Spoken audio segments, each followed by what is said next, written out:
नमस्कार, खबर राजस्थान देख रहे हैं आप। मैं हूं आपके साथ भावना त्रिपाठी। जिला परिषद का नोखा विधानसभा क्षेत्र के 8 नंबर वार्ड से पर्चा भरने का 3 फरवरी को अंतिम दिन रहा। 14 तारीख को मतदान होना है। बीजेपी से आयुष भादु ने नामांकन दाखिल किया, तो वहीं बीजेपी के जिला उपाध्यक्ष कुंभाराम सिद्ध ने बताया कि पिछली बार थोड़े मतों से पीछे रह गए थे और इस बार बिहारी लाल के नेतृत्व में अच्छे मतों से जीतेंगे और कमल खिलने का दावा किया।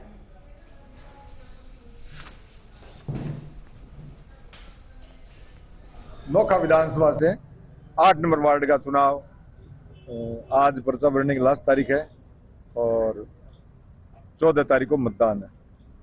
भारतीय जनता पार्टी पिछली बार थोड़े से अंतर से यह सीट रह गई थी। अभी अच्छे बहुमत से भारतीय जनता पार्टी यह 8 नंबर वार्ड जिला परिषद का जीतेगी। हमें बिहारी जी के नेतृत्व में पूरी संभावना है और कमल खिलेगा। पूर्व मंत्री और पश्चिमी राजस्थान के कद्दावर नेता देवी सिंह भाटी ने बड़ा ऐलान किया। पूर्व मंत्री भाटी ने विभिन्न मुद्दों को लेकर 6 फरवरी को विधानसभा के आगे धरना करने का ऐलान किया। प्रेस वार्ता में पत्रकारों से बातचीत करते हुए भाटी ने कहा कि प्रदेश की सरकार में किसकी चल रही है ये सभी सोच रहे हैं, लेकिन किसी के पास जवाब नहीं है। भाटी ने एसीबी के अधीक्षक डॉक्टर प्यारेलाल शिवरान की लगातार बीकानेर पदस्थापन, मूंगफली में खरीद को लेकर गड़बड़ी, गोचर ओरन को लेकर भी अपनी बात कही। भाटी ने कहा कि 6 फरवरी से विधानसभा के आगे धरना करेंगे। इस दौरान विभिन्न मुद्दों को लेकर भाटी ने अपनी बातें रखी। अधिकारी पूरा तंत्र है। हम देख रहे हैं कि अधिकारियों की 8-10 महीने से ये चर्चा चल रही है कि बीजेपी का जो राजस्थान में सरकार बनी है तो सबकी, आम जनता की, कार्यकर्ताओं की, पत्रकारों की, सबकी जिज्ञासा है कि इस राज्य में चल किसकी रही है। तो उसका एक मैंने नमूना दिया है। लगातार सरकार को पत्र लिखते हुए लास्ट पत्र भी दिया था कि हम चैलेंज के साथ कह के जा रहे हैं कि बीकानेर में पद स्थापित होंगे भ्रष्टाचार विभाग के पुलिस अधीक्षक के पद के ऊपर। उसके बावजूद भी कुछ हुआ नहीं, वो तो हो गए। इसलिए वो एक नमूना बताया कि किस प्रकार से इस राज्य में किसकी चल रही है। तो अब मुड़ने में तो कोई बन जाओ सरकार, मुख्यमंत्री वो बन गए, मंत्री वो बन गए, लेकिन चलाने वाले चला रहे। जयपुर के बिड़ला सभागार में आयोजित भगवान देवनारायण के 1113वें जयंती समारोह में सीएम भजनलाल शर्मा ने शिरकत की। समारोह को संबोधित करते हुए सीएम भजनलाल शर्मा ने कार्यक्रम संयोजक प्रोफेसर डॉक्टर विक्रम सिंह गुर्जर को धन्यवाद दिया और कहा कि समाज में ऐसे कार्यक्रम होते रहने चाहिए। उन्होंने कहा कि देश की अर्थव्यवस्था को आगे बढ़ाने में गुर्जर समाज का बड़ा योगदान रहा। गुर्जर समाज के लोगों ने बाहरी लोगों के आक्रमण के समय उनका डटकर मुकाबला किया। सीएम शर्मा ने कहा कि 1 साल के अंदर हमारी सरकार ने किसान भाइयों के लिए विभिन्न लाभकारी योजनाओं को शुरू किया। किसान क्रेडिट कार्ड, गोपालन योजना, एमएसपी पर फसल खरीद जैसे कार्य किसानों को लाभ पहुंचाने का कार्य किया। भारत माता की जय। भारत माता की जय। भगवान देवनारायण जी की जय। गिरिराज धरण की जय। बंसी वाले की जय। आज के इस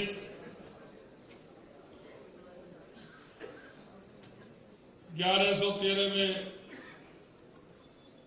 भगवान देवनारायण के अवतरण के अवसर पर आयोजित इस कार्यक्रम में मंच पर विराजमान हमारी पार्टी के प्रदेश के अध्यक्ष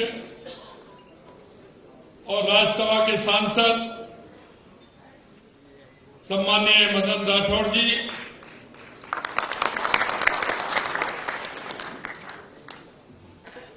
कैबिनेट में मेरे साथी गृह राज्य मंत्री, आपके अपने बेटे, भाई और मेरे मित्र श्री जवाहर सिंह जी बेड़न साहब, पार्टी के हमारे वरिष्ठ नेता जिन्होंने की लगातार विधायक, लगातार मंत्री और प्रतिपक्ष के नेता के रूप में काम किया।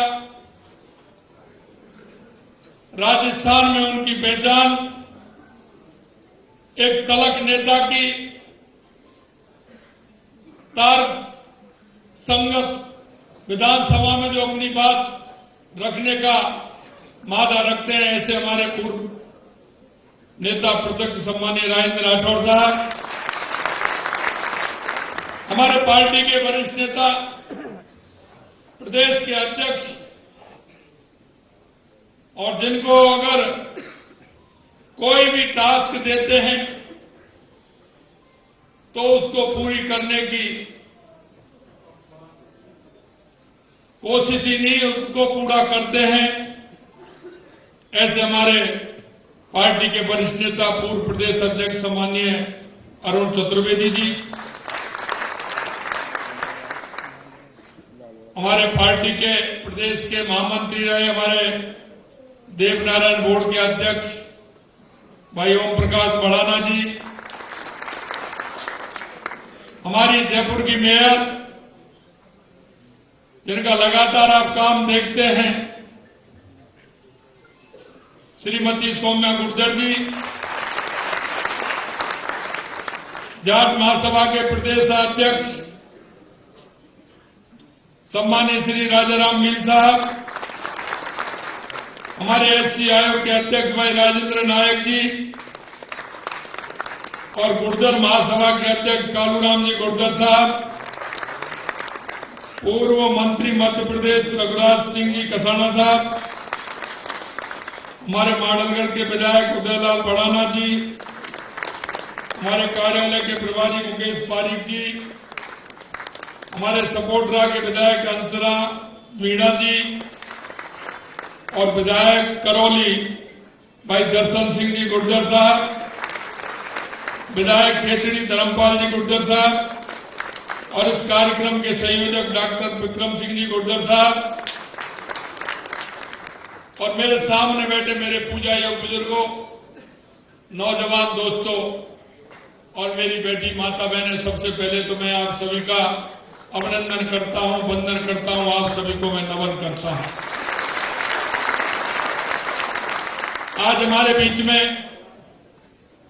हमारे विचार परिवार के माननीय वरिष्ठ हनुमान सिंह जी भाई साहब बैठे हैं, माननीय, जिनका मार्गदर्शन हमें शुरू से मिला है जब हम विद्यार्थी परिषद में काम करते थे। ऐसे माननीय जुगल जी भाई साहब हमारे बीच में हैं, उनका मार्गदर्शन भी आपको मिला है। मित्रों, मैं इतना कहना चाहता हूं कि जिस तरह से हम एक समाज, और समाज भी वो प्रमुख समाज जिसने हमेशा देश को दिशा देने का काम किया है, इन्होंने जिस तरह के त्याग और बलिदान की गाथाएं हैं, निश्चित रूप से मैं समाज का सिर झुका करके प्रणाम करता हूं। और ये वो समाज है जो हमारे देश की आर्थिक व्यवस्था में भी बहुत लंबे समय से काम करता है, क्योंकि गौपालन, पशुपालन, खेती हमारा काम रहा है। हमने उसको जितनी शिद्दत के साथ किया है वो हम सभी के सामने है। हमें हमारा, क्योंकि किसान के बाद जो काम होते हैं, खेती का होता है, एक पशुपालन का होता है। हमें अगर दोनों काम होते हैं तो हमारा परिवार ठीक प्रकार से चलता है। और हम कह सकते हैं कि भगवान देवनारायण की कृपा से हमारा ये समाज देश की अर्थव्यवस्था के लिए मजबूती से काम आप लोगों ने पीढ़ियों से किया है। हमें पता है, जब हम गांव के अंदर जब छोटे छोटे थे तो गाय भैंस चराने के लिए जाते थे, और गाय भैंस चराने के लिए जाते थे तो वहां ग्वार का भोजन होता था। ग्वार जमते हैं कि नहीं जमते हैं जी? है? शाम को जमते हैं, बाकी का तो दिन में, बाकी ग्वार शाम को ही भोजन करते हैं और फिर नारा भी देते हैं। देते हैं कि नहीं देते हैं? शाम को फिर हमारा भी नंबर आ जाता था, हम भी उसमें जाते थे। तो ये एक हमारी संस्कृति है, और उस संस्कृति के माध्यम से हमारे देश की अर्थव्यवस्था कैसे सुधरे, हमारा देश किस तरह से आगे बढ़े, इसमें हमेशा से योगदान रहा है। मित्रों, मैं आपसे इतना ही कहना चाहता हूं, इस देश की अगर संस्कृति देखेंगे आप, तो उनके मन में कहीं ना कहीं वो नीति छुपी हुई है जो हमारे पुरखों के अंदर थी, क्योंकि इस देश के अंदर बहुत आक्रमण हुए हैं और उन आक्रमणों से निकल कर, क्योंकि जब हमारा देश छोटे छोटे रियासतों में, छोटे छोटे कबीलों में बटा हुआ था, इसीलिए वो आतताई आते थे और हमारे देश पर आक्रमण करके, एक को साथ लेकर के दूसरे से लड़ करके वो हमारे यहां आकर के हम पर अधिकार जमाते थे। लेकिन हमेशा इस समाज का बहुत बड़ा योगदान रहा है और मैं भाई और बहनों इसलिए कहना चाहता हूं, आज हमें आवश्यकता है इस देश की मजबूती के लिए, इस राष्ट्र की मजबूती के लिए, समाज की मजबूती के लिए कि हम सबको एक रहते हुए, एक सुर में बात करते हुए, हमारी सरकार जिस तरह से भाई जवाहर सिंह जी ने बताया, हमारी सरकार को 1 साल हुआ है। आपने देखा है 1 साल के अंदर हमने कहा कि हम हमारे उन किसान भाइयों को, हमारे उन भाइयों को जिनको किसान क्रेडिट कार्ड तो मिला हुआ है, लेकिन उनके गाय के लिए, भैंस के लिए, मैंने कल भी कहा और आज भी मैं कह रहा हूं, हम किसान आदमी हैं, गांव में जब जाते हैं तो पहले तो पूछते हैं खेतीबाड़ी कैसी है, यही पूछते हैं कि गांव में आपके खेतीबाड़ी कैसी है। अगर जब रामा कृष्णा हो जाती है और ठीक ठाक है, हाँ ठीक ठाक है, परिवार में सभी ठीक है, ठीक है। दूसरे नंबर बात आती है खेती बाड़ी कैसी है आपकी, बताइए। साहब खेती आनंद आ रहा है, बढ़िया खेती है, सरसों में फूल लहरा रहा है, कोई दिक्कत नहीं है। यही कहते फिर कहते हैं दूध दूध हो रहा है कि नहीं हो रहा है, यही पूछते हैं कि नहीं पूछते, यही पूछते हैं ना कि बताइए साहब। और अगर समझी आता है तो उससे तो अच्छी तरह से पूछते हैं, आता है ना, गाय भैंस दूध दे रही है कि नहीं दे रही है, पूछते कि नहीं पूछते हैं। हमने कहा हमारे किसान का दर्द है, हमने हमारे पहले ही बजट में हमने इसके लिए कहा कि हमारे उन किसान भाइयों को जिसके यहां दूध नहीं होता है उसको 1 लाख रुपए का गोपालक कार्ड देंगे, जिससे उसके घर में दूध भी होगा, हमारे आने वाली पीढ़ी दुरुस्त भी होगी। मेरे भाइयों और बहनों, में एक निवेदन करना चाहता हूं, 2014 के बाद हमारे देश के यशस्वी प्रधानमंत्री नरेंद्र मोदी जी ने देश में जो परिवर्तन का काम किया है वो आपके सामने। देश के अंदर 2014 से पहले भी आपने इस देश में सरकार देखी होंगी, प्रदेश के अंदर भी सरकारें होंगी, लेकिन जितनी योजना गरीब कल्याण की योजनाएं हो, चाहे किसान की योजनाएं हो, चाहे विकास की योजनाएं हो, चाहे आतंकवाद और नक्सलवाद का खात्मा हो या दुनिया में बढ़ता हुआ भारत का गौरव हो, अगर देखना है तो 2014 के बाद देश के यशस्वी प्रधानमंत्री नरेंद्र मोदी जी ने किया। मैं इसलिए कहना चाहता हूं कि लोग आते हैं, जब उनका समय आता है तो कई तरह की अफवाहें फैलाते हैं, सामाजिक वातावरण बनाते हैं, कई लोग जातियों में बांटने का काम करते हैं। कांग्रेस के लोगों ने तो जातियों में बांटने का काम किया, धर्म में बांटने का काम किया, तुष्टीकरण के आधार पर काम किया।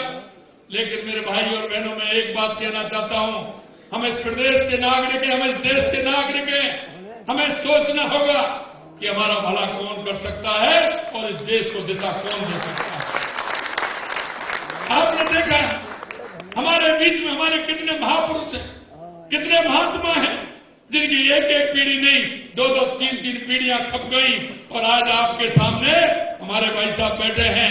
आपने देखा होगा, क्योंकि साधु जब होता है तो वो भजन अपने आप के लिए करता है कि मैं पार हो जाऊं, लेकिन ये जो हमारे साधु हैं, जो हमारे स्वयं सेवक के रूप में और हमारे एक प्रचारक के रूप में काम करते हैं, ये मेरे भाई और बहनों, ये राष्ट्र के हित में काम करते हैं, देश के हित में काम करते हैं।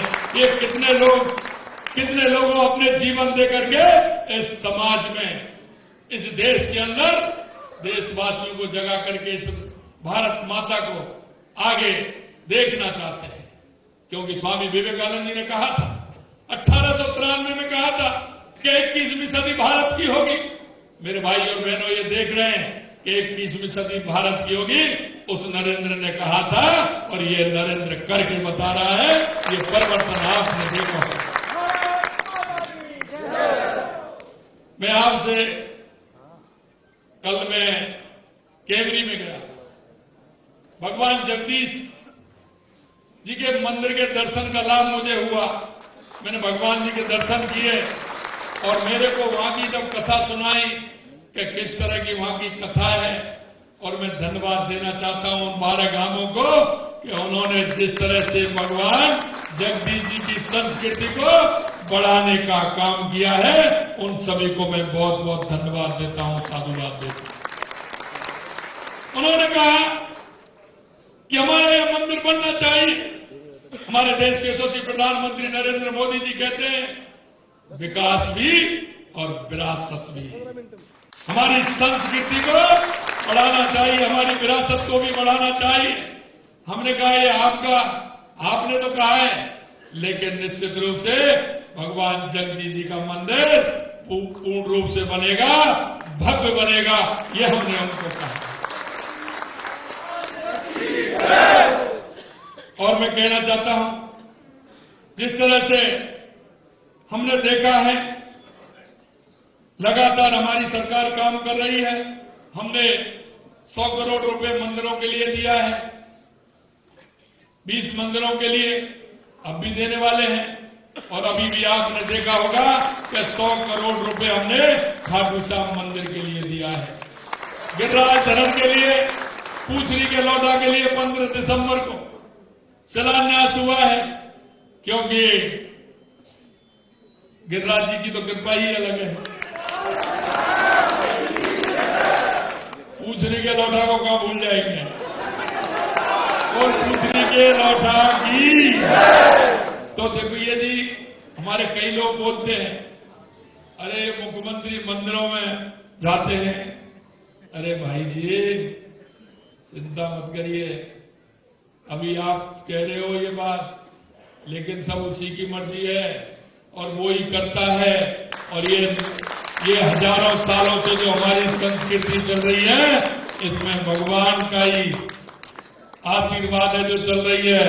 और हमने कहा कि कुंभ का मेला चल रहा है, इस तरह से वहां देख रहे हैं आप, 144 साल में ऐसा मुहूर्त आया है जो कुंभ के लिए जिस तरह की व्यवस्था हमारे योगी जी ने की है, हमारे देश के प्रधानमंत्री जी ने की है, आपके माध्यम से मैं उनको भी बहुत बहुत धन्यवाद देना चाहता हूं। भगवान देवनारायण हमारे आराध्य हैं और उनके 1113वें इस अवसर पर मैं आप सभी को बहुत बहुत शुभकामनाएं देता हूं। और आपने देखा होगा, जवाहर जी कह रहे थे कमल के फूल पर, ये बसंत ऋतु है। मैंने दिल्ली में भी कहा था कि बसंत है, इसमें दिल्ली में भी कमल खिलने वाला है और भगवान देवनारायण जी कमल पर विराजमान हैं। मैं आपसे कहना चाहता हूं कि भगवान देवनारायण जी कमल पर विराजमान हैं और हमेशा उनकी कमल पर पूरी कृपा रहती है। इसलिए मैं आपको ये भी निवेदन करना चाहता हूं। मेरे भाई और बहनों, मैं अंत में इतना कहना चाहता हूं, एक गुर्जर समाज का इतिहास अत्यंत गौरवशाली रहा है। यह समाज सदियों से वीरता, साहस और समर्पण के लिए जाना जाता है। गुर्जर समाज न केवल युद्ध के मैदान में अपनी वीरता का परिचय दिया है, बल्कि सामाजिक, सांस्कृतिक और आर्थिक क्षेत्र में अपना महत्वपूर्ण योगदान आप लोगों ने दिया है। गुर्जर समाज के लोगों ने हमेशा से ही अपने परिश्रम और संघर्ष से समाज और देश को प्रगति में योगदान दिया है। आज भी गुर्जर समाज के युवा शिक्षा, खेल, व्यवसाय अन्य क्षेत्रों में अपनी प्रतिभा का लोहा मनवा रहे हैं और मेरा तो संबंध इस समाज से बहुत गहरा है, क्योंकि जहां मैं रहा, पला, बढ़ा, मैं इसी समाज में पढ़ा हूं, बड़ा हुआ हूं, तो मेरे को पता है कि मुझे कितना लाड और प्यार मिला, और निश्चित रूप से मेरे जीवन में इस समाज का बहुत बड़ा योगदान है, बहुत बड़ा योगदान है। हमारे राजस्थान सरकार गुर्जर समाज के कल्याण और विकास के प्रति पूरी तरह से प्रतिबद्ध है। हमारी सरकार गुर्जर समाज के उत्थान के लिए काम कर रही है। शिक्षा, स्वास्थ्य, रोजगार, कौशल विकास के क्षेत्र में विशेष प्रयास किए जा रहे हैं। गुर्जर समाज के युवाओं को बेहतर शिक्षा, रोजगार के अवसर प्रदान करने के लिए सरकार ने कई कदम उठाए हैं। इसके अलावा गुर्जर समाज की सांस्कृतिक धरोहर को संरक्षित करने, उसे बढ़ावा देने के लिए भी हम प्रयास कर रहे हैं। और कल ही आपने देखा होगा, मेरे को कहा था, क्योंकि वो 12 गांव हैं और उन 12 गांवों की जो स्थिति है वो मैंने देखी है, तो उन्होंने कहा कि यहां एक आवासीय छात्रावास की आवश्यकता है। हमने कहा हम आवासीय छात्रावास हमारी बहनों के लिए देंगे, तो वहां भी हम आवासीय छात्रावास की बनाएंगे। नसीराबाद में, अजमेर में देवनारायण बालिका छात्रावास के निर्माण हेतु कार्य आदेश जारी कर भूमि आवंटित कर दी गई है। तिजारा में देवनारायण बालिका छात्रावास के लिए भूमि आवंटित कर भवन निर्माण की स्वीकृति जारी की गई है। बाली, पाली, कोटपुतली, पसोपा, नगर दीग में देवनारायण आवासीय विद्यालय खोलने हेतु भूमि आवंटित कर दी गई है। कुचामन सिटी, डीडवाना, कुचामन में देवनारायण आवासीय विद्यालय खोलने हेतु स्वीकृति जारी कर भूमि आवंटित कर दी गई है। शैक्षणिक सत्र 2024-25 में देवनारायण आवासीय विद्यालय मसूदा व्यावर, देवनारायण आवासीय विद्यालय टैला अलवर, देवनारायण आवासीय विद्यालय सापुरा भीलवाड़ा, प्रति विद्यालय 280 विद्यार्थी क्षमता के आवासीय विद्यालयों को संचालन प्रारंभ किया गया है। हमारी सरकार द्वारा देवनारायण मंदिर आसीन भीलवाड़ा के विकास कार्य करवाए जाएंगे। हमारी सरकार का मानना है कि गुर्जर समाज के विकास के बिना राजस्थान का सर्वांगीण विकास संभव नहीं है। आज मैं देवनारायण जयंती के इस पावन अवसर पर हम सभी को यह संकल्प लेना चाहिए कि हम अपनी सांस्कृतिक विरासत को संजोकर रखना है और उसे आने वाली पीढ़ियों तक हमें पहुंचाना है। आज के इस पावन अवसर पर मैं एक बार फिर भगवान देवनारायण जी के चरणों में नमन करता हूं और उनसे प्रार्थना करता हूं कि वे हमारे प्रदेश और देश की रक्षा भी करेंगे और हमें संबल भी देंगे। हम सभी को मिलकर के प्रदेश के विकास और उत्थान के लिए काम करना चाहिए। राजस्थान गुर्जर महासभा के कल्याण के लिए हमेशा प्रतिबद्ध रहेगी। हम सभी के सहयोग से हम एक बेहतर कल का निर्माण कर सकेंगे। पुनः मैं गुर्जर महासभा को बहुत बहुत धन्यवाद देता हूं और एक धन्यवाद मैं इसके लिए भी देता हूं कि हमारे समाज में विभिन्न संगठन बने हुए थे, आज वो एक सत्य के नीचे सभी संगठनों को लेकर के आए। इसके लिए भी मैं समाज को धन्यवाद देना चाहता हूं। मेरे भाइयों और बहनों, बस मैं इतना निवेदन करना चाहता हूं कि हम हमारे हित की, हमारे हक की और हमारे स्वयं हमारी कल्पना क्या है, उस कल्पना के आधार पर हम चले। राष्ट्र निर्माण में हमारा सहयोग रहे और हमारे समाज के हर व्यक्ति के प्रति हमारा ये कर्तव्य बनता है, क्योंकि हम इस प्रदेश के, देश के नागरिक होने के नाते जो अंतिम पंक्ति में व्यक्ति खड़ा है, जिसको हमारी केंद्र और राज्य सरकार की योजनाओं की आवश्यकता है, उस योजनाओं की आवश्यकता उस अंतिम व्यक्ति तक पहुंचे। मेरे गांव में कौन ऐसा मेरी बुजुर्ग माता है, दिव्यांग भाई है, दिव्यांग बहन है, गरीब मेरा भाई है, इलाज की आवश्यकता है, ऐसे लोगों को अपने ओर पास देख करके, क्यों कभी कभी क्या होता है, दिए तले अंधेरा होता है। हम सब लोग हैं, लेकिन हम चिंता किसकी करते हैं? हमारे पड़ोस में कौन रहता है, हमारे गांव में कौन रहता है, जिसको आवश्यकता है ऐसे लोगों को हमारी केंद्र की और राज्य सरकार की योजनाओं का लाभ मिले। ऐसी आपसे इच्छा और अपेक्षा करते हुए पुनः देवनारायण भगवान के इस अवसर पर पुनः आपको बधाई देता हूं, बसंत पंचमी की बधाई देता हूं। आप सभी को बहुत बहुत शुभकामनाएं। जय हिंद, जय भारत, जय राम। फिलहाल के लिए बस इतना ही। जल्द हाजिर होंगे नई अपडेट्स के साथ। नमस्कार।